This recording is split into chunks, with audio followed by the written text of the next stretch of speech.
जब मेरे पास सब कुछ था तो मेरे पास माँ बाप नहीं थे। आज जब कुछ नहीं है तो मेरी माँ तो है ना।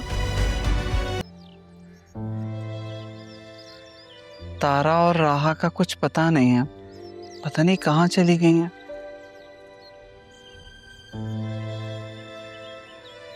मुझे तो रात भर नींद नहीं आई। क्या तुम सोए थे? आपको लगता है? खैर अभी ऑफिस ही जा रहा हूँ, फिर से कोशिश करूंगा उन्हें तलाश करने की। नहीं अरमान, बेटा कोशिश नहीं करनी, तुमने वाकई उन्हें ढूंढ निकालना। पता नहीं कहां पर होंगी वो। तुमने शेल्टर होम दोबारा फोन किया था? आपके सामने ही तो फोन किया था, वो लोग वहां नहीं पहुंचे। हाँ बताया तो था तुमने। अदील भाई की कोई खैर खबर? एमएस से बात हुई थी मेरी, 2 माइनर सर्जरीज होनी है उनकी, असल कंडीशन उसी के बाद पता चलेगी। मेरी तो दुआ है अल्लाह पाक उन्हें सेहत देते,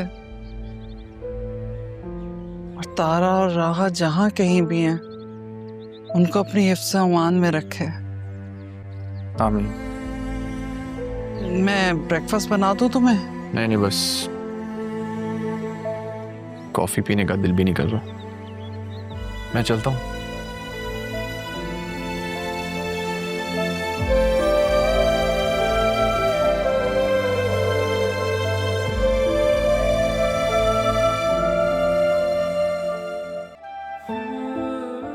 तो ये है वो घर जिसके दरवाजे से मुझे लुटा दिया गया था, जहाँ मेरी माँ को पनाह नहीं मिली वहाँ मेरा बाप हम दोनों को ले आया। जहाँ मुझे छोड़ कर गए थे वहाँ से ऐसे निकाला होगा, ये तो मैंने कभी सोचा ही नहीं था।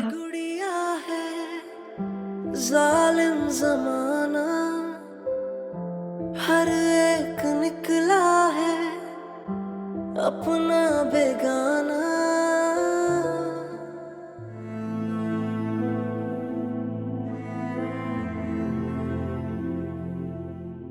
बेटा बेटा एक बार मुझे बाबा कहकर पुकार दो।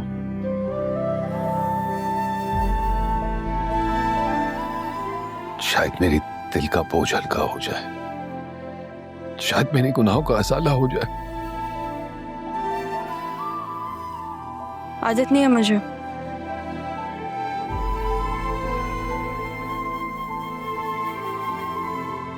फॉर्म्स होते हैं ना जिन पे गार्डियन लिखा हुआ होता है,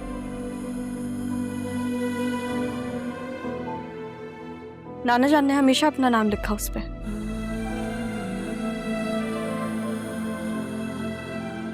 मैंने कभी नहीं पूछा क्यों, क्योंकि बाप का होना या ना होना इस चीज का एहसास था ही नहीं मुझे। मेरे इर्द गिर्द तो हमेशा मामू और नाना जान ही थे। बेटा मैंने ये सब कुछ किया क्योंकि मुझे लगा कि मैं मजबूर था।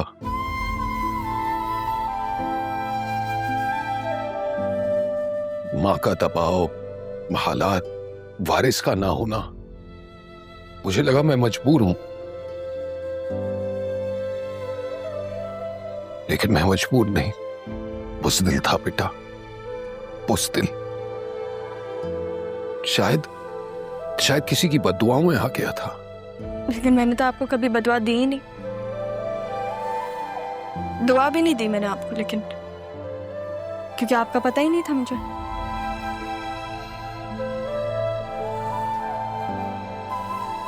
जब मामू को देखती थी ना बतूल के साथ,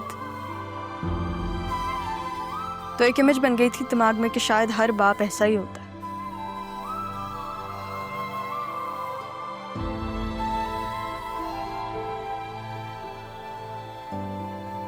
लेकिन फिर जब अपने बाप के बारे में सोचती थी तो कुछ जहन में आता ही नहीं था। और इत्तेफाक देखो, अदील साहब को मैं पिछले 13 सालों से जानता हूं।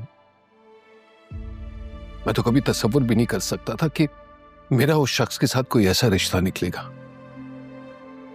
नाना जान की डेथ के बाद मैंने अम्मी से पूछा आपका।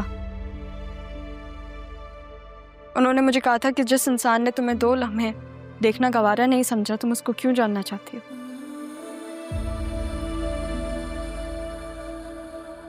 आपको पता है क्या महसूस हुआ मुझे उस वक्त? कुछ नहीं।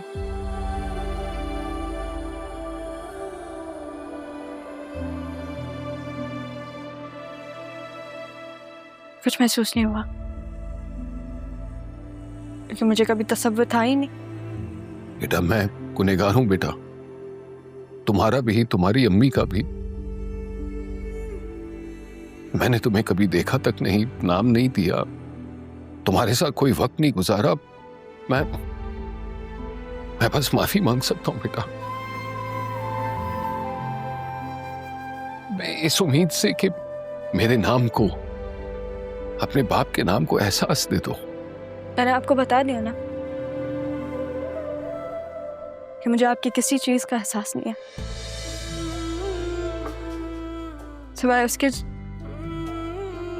कि जब मेरे सारे अपनों ने मेरा साथ छोड़ा तो भले अपनी गलतियों के कफारे के लिए आपने मुझे अपना नाम दिया। और जहाँ तक माफ़ी की बात है तो वो आप अम्मी से मांग लें, अगर वो आपको माफ़ कर देंगी तो समझे कि मैंने भी आपको माफ़ कर दिया। बेटा यही मेरे लिए काफी है कि तुमने मेरी बात सुनी, समझी। अब तारा चाहे मुझे कोई भी सजा दे देना, मैं उफ तक नहीं करूंगा। लेकिन बेटा बस मुझसे राब्ता ना छोड़ना, मेरी इस थोड़ी सी जिंदगी में मुझे दूर मत करना बेटा, और खुद भी मत जाना।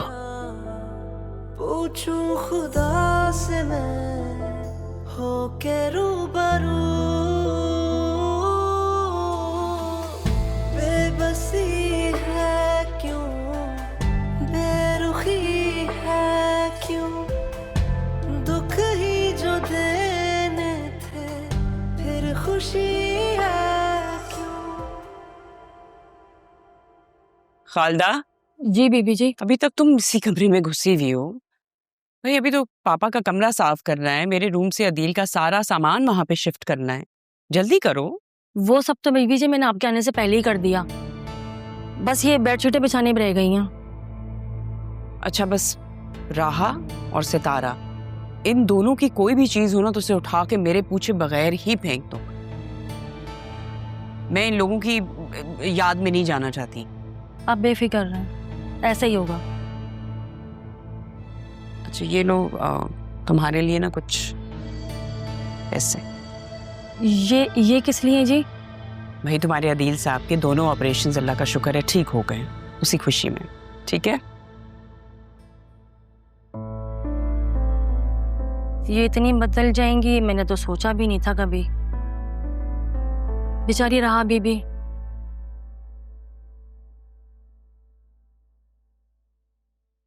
ये लो तुम्हारी कॉफी। तो इसी की बहुत तलब हो रही थी, थैंक यू सो मच। मेरी बीवी को कुछ चाहिए और मुझे पता ही ना हो, ऐसा हो सकता है? अच्छा वो ऑफिस के बारे में क्या सोचा तुमने? मैंने क्या सोचना है, तय हुआ था ना कि ऑफिस तो अंकल ही डील करेंगे। बतूल इतने मामलात होते हैं, सारी चीजें देखनी होती हैं, उसके लिए आपके पास लीगल पावर ऑफ अटर्नी का होना बहुत जरूरी है, वरना आप कोई डिसीजन नहीं ले सकता। अब तुम चाचू के बाद अकेली वारिस हो बिजनेस की, सारी चीजों की, ऐसा ही है ना? तो तुमने ही देखना आ गया। लेकिन ज़रियन आप तो जानते हैं कि मुझे ऑफिस में या बिजनेस में ज़ीरो इंटरेस्ट है, मैं कुछ नहीं जानना चाहती। इनफैक्ट मैं तो आपसे कहूँगी कि अंकल के साथ साथ आप भी ऑफिस पे ध्यान दे दिया करें। मैं तो दे दूं ध्यान, लेकिन लीगल पावर ऑफ अटर्नी अगर तुम मेरे नाम कर दो, अगर तुम्हें मुझ पे एतबार है तो। आप पर ही तो एतबार है, किसी और पे यकीन नहीं कर सकती मैं। पर तुम्हारा एतबार मेरे लिए दुनिया की सबसे बड़ी ताकत है। तो बस फिर तय हुआ, बिजनेस की पावर ऑफ अटर्नी आपके नाम और आपका दिल मेरे नाम। वो तो आपके पास पहले से ही है मेरा दिल।